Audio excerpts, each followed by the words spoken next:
सत्य वस्तुतः कठोर एवं निष्ठुर होता है।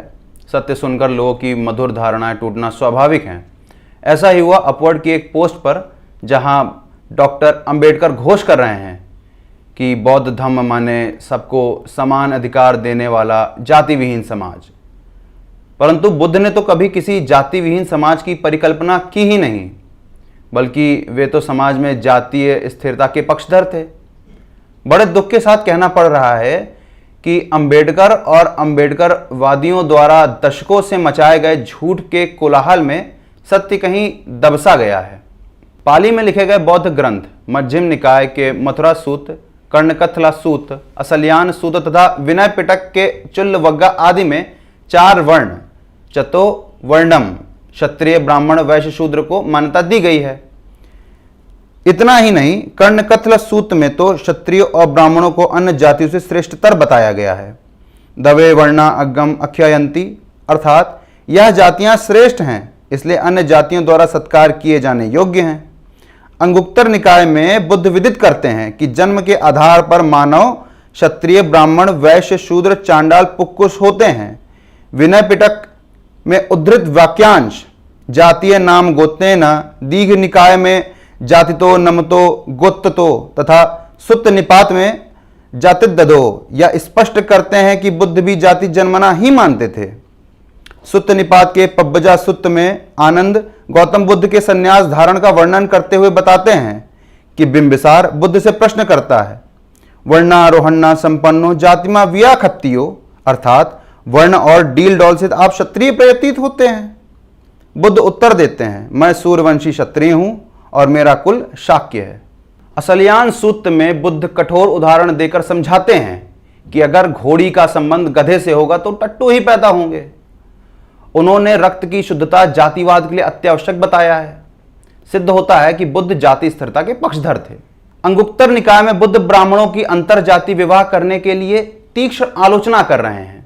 इतना ही नहीं, बुद्ध ब्राह्मणों को कुत्ते से भी निकृष्ट बताते हैं, क्योंकि कुत्ता भी संबंध बनाते समय अपने रक्त की पवित्रता बनाए रखता है। दीघ निकाय में बुद्ध क्षत्रियों को 7 पीढ़ियों तक अपनी जातीय शुद्धता बनाए रखने के लिए ब्राह्मणों से श्रेष्ठतर बताते हैं। निस्संदेह बुद्ध अंतरजाति विवाह के विरोधी हैं। अंगुत्तर में बुद्ध कहते हैं कि सत्यनिष्ठ ब्राह्मण को जन्म देने के लिए माता पिता का ब्राह्मण होना अनिवार्य है। उबतो सुजातो मतितो पिता महायुगा। अशोकावदान के कुणाल वदान में स्वयं सम्राट अशोक जनसामान्य को परामर्श देते हैं कि जातिगत पहचान विवाह सामूहिक भोज आदि में महत्वपूर्ण होगी, पर धार्मिक क्षेत्रों में पहचान पुण्य कर्म नैतिक सद्गुण से की जाएगी। आवाहन काले तथा विवाह काले जाते परीक्षा नातु धर्म काले धर्म क्रियाया ही गुणा निमित्ता। यूं तो अंबेडकर को उनके अनुयायी आधुनिक बोधिसत्व तक कहने में नहीं हिचकते, पर ग्रंथ ललित विस्तार में ऐसा लिखा है कि शाक्य मुनि बोधिसत्व का जन्म केवल क्षत्रिय अथवा ब्राह्मण कुल में ही होता है, शूद्र जाति में नहीं। प्रज्ञा पारमिता सूत्र में बुद्ध कहते हैं, धम्म विरुद्ध कार्य करने से मनुष्य पुनः जन्म में हीन कुल में पैदा होता है। मतलब बुद्ध यहां उच्च या हीन जातियों में पैदा होना पूर्व जन्मों के कर्मों पर आधारित मान रहे हैं। भले यह आम धारणा हो कि बुद्ध ने जातिवाद को समाप्त करने का प्रयास किया या कि वे सामाजिक न्याय की मूर्ति थे, पर पाली ग्रंथ जैसे विनय पिटक में व्यक्ति की जाति कुल व्यवसाय, जिसे पाली में कम्मा कहते हैं, शिल्प यानी सिप को उक्कट यानी उच्च तथा हीन वर्गों में स्पष्ट विभाजित किया गया है।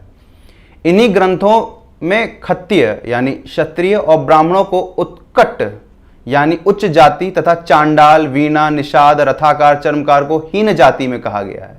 पुफ्फ छादका कम्म यानी पुष्प का काम करने वाले, नलकारा सिप्पम टोकरी बनाने वाले, नाहपिता सिप्पम नाई, पेशकार सिप्पम बुनकर, चर्मकार सिप्पम चमड़े का काम करने वाले, रथाकार रथ बनाने वाले, निषाद आखेट करके जीवन यापन करने वाले।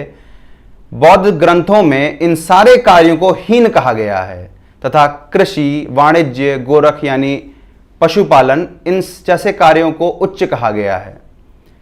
युद्ध में प्रयोग में आने वाले या वो सारे काम जिनमें हिंसा स्वाभाविक थी, बौद्ध ग्रंथों में कमतर श्रेणियों में डाल दिया गया।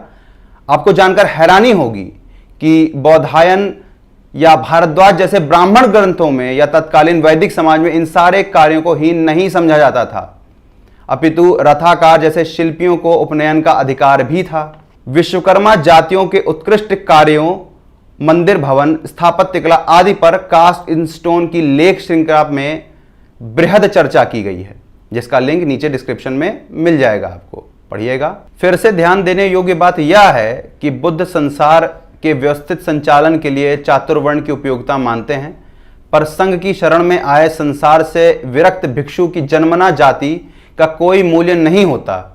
इस तथ्य और संन्यास प्रक्रिया को अंबेडकर ने शायद जानबूझकर या अनजाने में तोड़ मरोड़ दिया।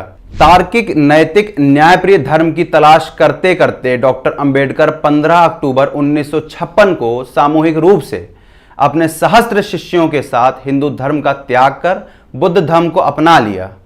पर ज्ञात रहे, यह कोई पारंपरिक बौद्ध धर्म नहीं बल्कि नव्यान बौद्ध धर्म था, जिसके वास्तविक बुद्ध गौतम बुद्ध नहीं बल्कि स्वयं डॉक्टर अंबेडकर थे, जिन्होंने बुद्ध के मूल 4 आर्य सिद्धांत को ही बदल डाला।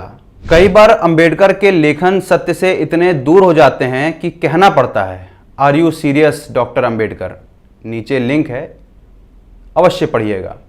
पाली शब्द में अगर उच्चारण की कोई गलती हो तो क्षमा याचना है, यह भाषा मेरे लिए बहुत नई है। धन्यवाद।